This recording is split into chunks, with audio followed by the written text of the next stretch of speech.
Changement radical, ouais. Vrai changement de vie, ouais.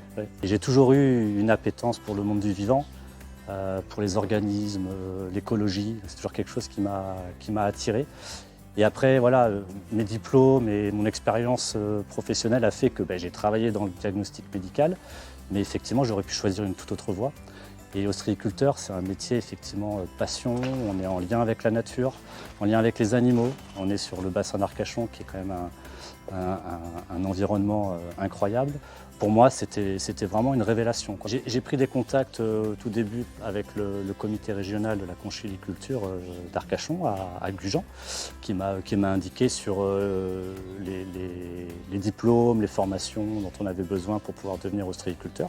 J'ai intégré le lycée de la mer pour avoir le diplôme de BPREAM, le brevet professionnel de responsable d'exploitation aquacole et maritime. Alors moi, j'ai fait le choix en fait de partir de zéro. Donc plutôt que reprendre, j'ai préféré m'installer et partir de zéro. Et j'ai eu une opportunité effectivement sur le port d'Andernos. J'ai trouvé cette cabane d'un ancien pêcheur qui souhaitait arrêter. Du coup j'ai monté mon projet en étant accompagné par les instances.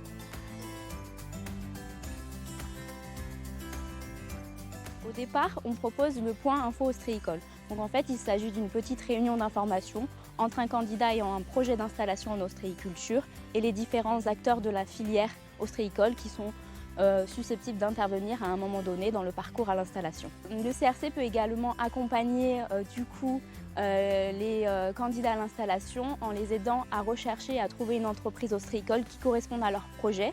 Donc par exemple, on met en relation les candidats à l'installation et les cédants. Donc une fois que le candidat a identifié une entreprise à reprendre, le CRC peut réaliser des diagnostics d'entreprise.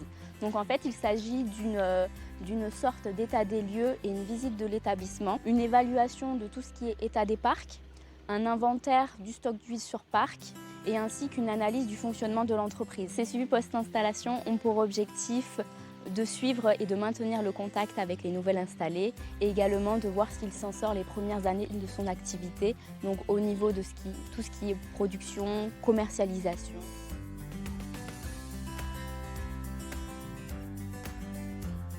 On était 8 stagiaires au sein du BPREAM, au lycée de la mer, avec des profils différents. Il y avait des personnes qui étaient vraiment en reconversion professionnelle, soit qui étaient déjà dans les métiers de la pêche ou d'autres industries. Et après, il y a d'autres profils de personnes qui, effectivement, sont plutôt dans la transmission de l'entreprise familiale. Je pense que c'est un métier de passion, donc il faut avoir la passion et être passionné par son métier. Et avec ça, il peut y avoir des beaux projets.